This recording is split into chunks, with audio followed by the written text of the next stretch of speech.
बात तो वह है कि सबसे पहले कृपा हम पे यही हुई है कि हमको ये मनुष्य शरीर मिला,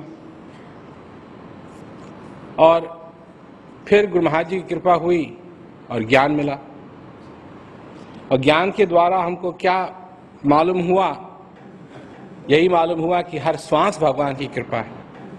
उसके पहले तो लोग भागते रहते हैं, कोई कहीं जाता है, कोई कहीं जाता है, कोई कुछ करता है, कोई कुछ करता है। पर जब ज्ञान हो जाता है तो समझ में आती है बात कि हर श्वास ही भगवान की कृपा है। और जब ज्ञान हो जाता है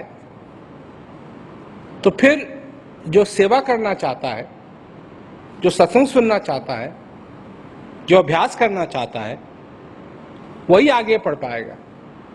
कई लोग हैं जो ये समझते हैं कि अगर उन्होंने ज्ञान ले लिया तो इतना ही पर्याप्त है, इससे आगे कुछ करने की जरूरत नहीं। तो ये सही बात नहीं है। खाना सामने अगर हो, उसको खाया नहीं जाए तो भूख तो फिर भी रहेगी। अगर खाने को तुम अपने जेब में भी रख लो तो उससे तुम्हारी भूख थोड़ी खत्म होगी। सेवा करना, सत्संग सुनना, अभ्यास करना, ये तीन चीजें हैं जो बहुत जरूरी हैं अगर इस मार्ग में आगे बढ़ना चाहते हो।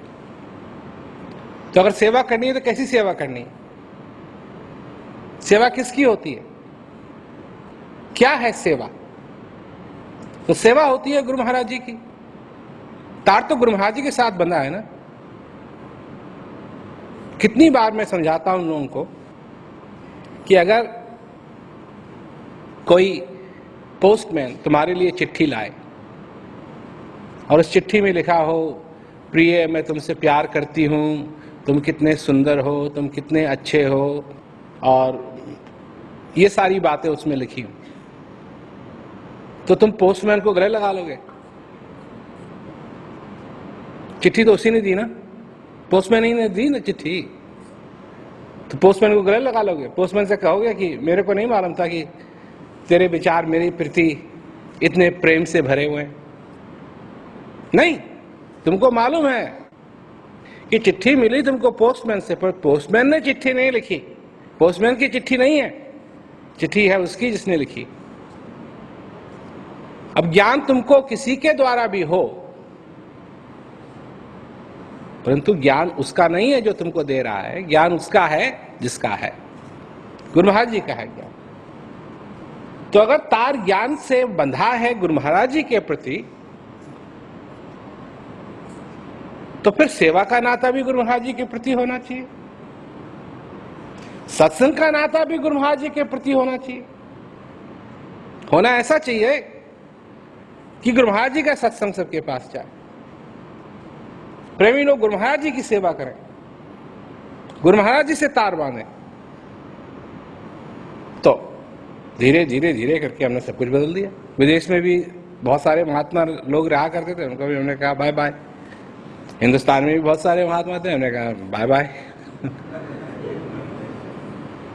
अच्छा, जब मैंने ये किया तो लोगों ने समझा कि ये तो बहुत ही खराब कर रहे हैं, अब प्रचार कैसे होगा? अब प्रचार कैसे होगा? तो हमने ज्ञान कुंजी बनाई। ज्ञान कुंजी बनाई, जितने लोगों ने ज्ञान कुंजी से ज्ञान लिया है वो ज्यादा हो गए हैं अब बनिस्बत उससे पहले जिन्होंने महात्माओं से ज्ञान लिया। मुसलमान लोगों के बीच में तो ज्ञान कभी था नहीं, और उनके देशों में ज्ञान ले जाना ये बात संभव थी नहीं। आज हो रहा है, आज हो रहा है। लेबनान में, इजराइल में, गाजा में प्रेमी हैं, सीरिया में प्रेमी हैं, जॉर्डन में प्रेमी हैं, अभी एक जिज्ञासु है ईरान में, पाकिस्तान में हो गया प्रचार, सऊदी अरेबिया में हो गया प्रचार। मुसलमान लोग हैं, सुनते हैं, बड़ा अच्छा लगता है उनको, ज्ञान लेते हैं, सेवा करते हैं, अभ्यास करते हैं। चाइना में,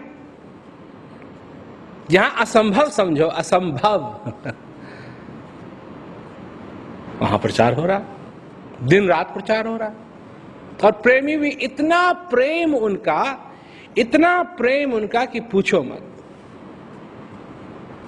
आते हैं, दर्शन करते हैं, रोते हैं, हंसते हैं, मतलब इतना प्रेम है उनका कि पूछो मत। तो ये सब कैसे संभव हुआ? श्री महाराज जी यही चाहते थे कि मैं संसार में प्रचार फैलाऊं, पर जब मैंने देखा कि जो हमारे पास जो औजार थे उनसे प्रचार नहीं फैल सकता था। आज ऐसे ऐसे गांव में उपदेश हो रहा है अफ्रीका में कि पूछो मत।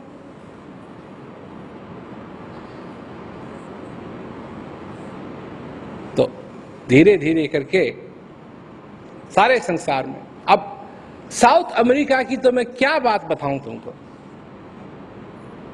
वहां तो लोग गैर प्रेमी प्रचार कर रहे हैं, ज्ञान नहीं है उनको, प्रचार कर रहे हैं। तो ये सारी बातें तब संभव हुई जब सारी चीजें सीधी हुई, और बीच के जो लोग निकल गए तब सबके लिए सरल हो गए। अभी मिर्जापुर में, दिल्ली में नहीं बल्कि रांची में मैंने KRD किए, क्रियाओं को दोबारा दोहराना और दर्शनों का प्रोग्राम लोगों के लिए। ये उन लोगों को बुलाया गया था जिनको 2007 के बाद उपदेश हुआ है। 2007 के बाद उपदेश हुआ है और ज्ञान कुंजी से उपदेश हुआ है। और जब भी क्रिया दोबारा दोहराई जाती थी तो मैं पूछता था जो इंचार्ज है इसका, उससे कि कैसा रहा, तो कहता था बढ़िया कर रहे हैं, बढ़िया कर रहे हैं। और जब भाव व्यक्त करने का मौका आया तो क्या व्यक्त किया उन्होंने?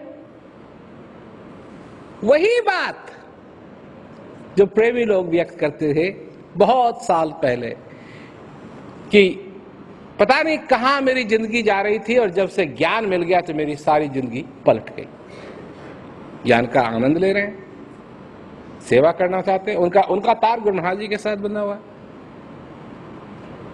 तो ये बातें जो सेवा करना चाहता है उसके लिए स्पष्ट होनी चाहिए, किसके लिए सेवा कर रहा है, हम कर क्या रहे हैं।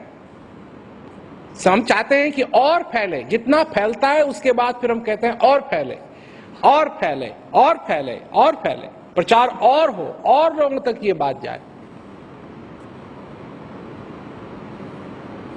लाखों लाखों की संख्या में लोग हमारा सत्संग सुनते हैं टीवी पे, लाखों लाखों की संख्या में।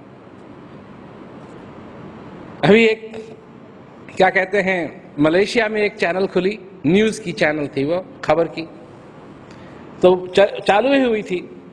तो उनके पास प्रेमी लोग गए, तो उन्होंने जब हमारा मटेरियल देखा तो कहा अच्छा ठीक है, वैसे तो हम न्यूज चैनल है पर आपका दिखा देंगे, क्योंकि हमारे पास ज्यादा मटेरियल नहीं है तो आपका दिखा देंगे, आपका अच्छा मटेरियल है।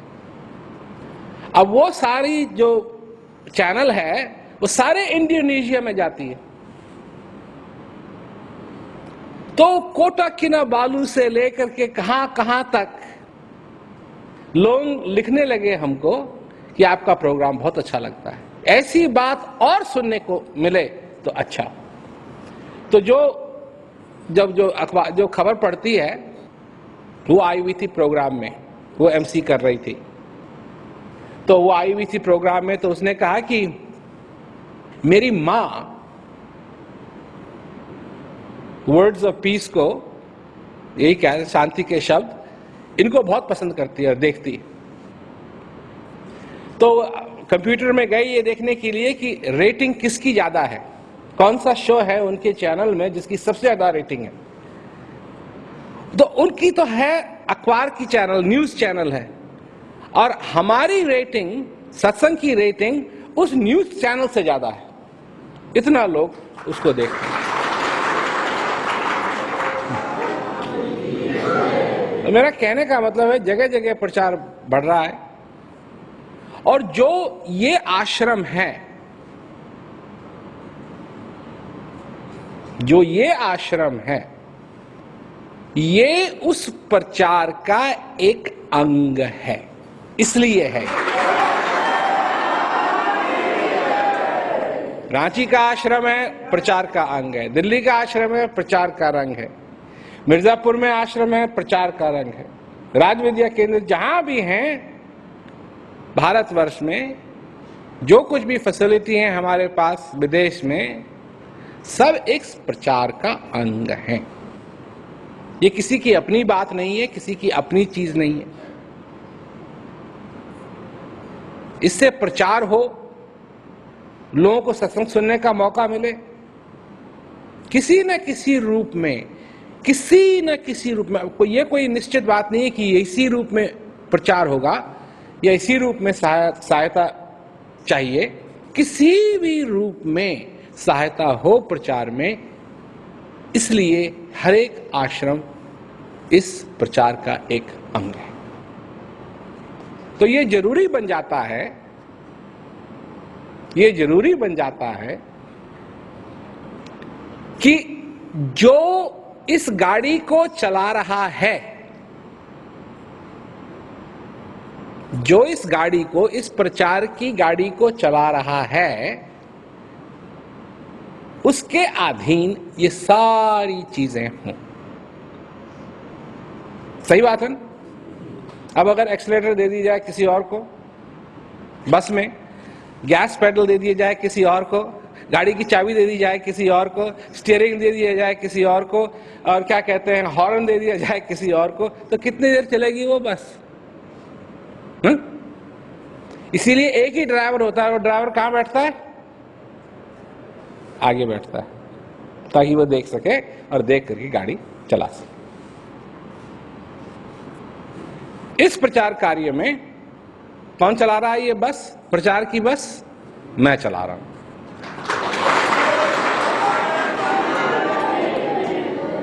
मेरे जीवन में और कोई बात नहीं है। सारा जीवन मेरा इसी काम में लगा है, इसी काम में लगा है। मैं 9 साल का था जब से हमने इस बात को संभाला। उससे पहले भी श्री महाराज जी हमको कहा करते थे, सत्संग सुनाओ, सत्संग सुनाओ।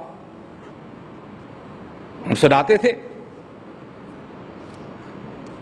तो बचपन से ही हम यही करते आ रहे हैं। हम तो तब भी सत्संग सुनाते थे जब हम ठीक ढंग से बोल भी नहीं सकते थे, तुतलाते थे, तब भी सत्संग सुनाते थे। तो सत्संग तो हम सुनाते आ रहे हैं। प्रचार हम चाहते हैं, श्री महाराज जी भी यही चाहते थे, हम भी यही चाहते हैं, और उनकी कृपा से सब कुछ है। पटना से ही बात चली थी हेलीकॉप्टर की। सबसे पहले पटना से ही बात चली थी हेलीकॉप्टर की। ज्ञान बरागानंद जी से तब नई वो शेवरलेट खरीदी थी, तब बात चली थी कि एक दिन हेलीकॉप्टर होना चाहिए। समय जरूर लगा, तो है। एक नहीं, दो है। और भी होंगे। तो कमी किसी बात की नहीं है। हम काम ठीक ढंग से करें, आज्ञा में रहें। और आज्ञा में रहने का मतलब है क्या? कि अपनी मनमानी नहीं करनी, अपनी मनमानी नहीं करनी। अब लोग करते हैं, अब जो लोग करते हैं, तो मैं ये कहता हूं कि अभी तो गुरु महाराज जी जीवित है, तुम मनमानी कर कैसे सकते हो? ये कैसे संभव है? अब कोई नहीं है जिंदा तो उसके नाम पे कुछ भी करते हैं लोग। प्रेम से प्यार से ये मौका मिला है, प्रेम से प्यार से ये जीवन मिला है, प्रेम से प्यार से ये ज्ञान मिला है। अभ्यास करो, आगे बढ़ो, अपनी जिंदगी में, अपने जीवन में सफलता पाओ। और क्या, और क्या है, और क्या होना भी चाहिए, यही होना चाहिए। इसी में सब कुछ है, इसी में सार है। और अगर यही समझ में नहीं आ रहा है तो फिर क्या होगा? तुम्हारा योगदान होना चाहिए कुछ। ये प्रचार का अंग है, प्रचार का अंग है ये। क्या ये कुछ भी, जो कुछ भी तुम योगदान कर सकते हो, कर सेवा कर सकते हो, कर सेवा करो, फिर आज्ञा में बंध के अच्छी तरीके से ये सारे काम होने चाहिए, तभी जाकर के आगे बढ़ोगे इस मार्ग में, सेवा सत्संग और भजन के मार्ग में, तभी आगे बढ़ सकोगे।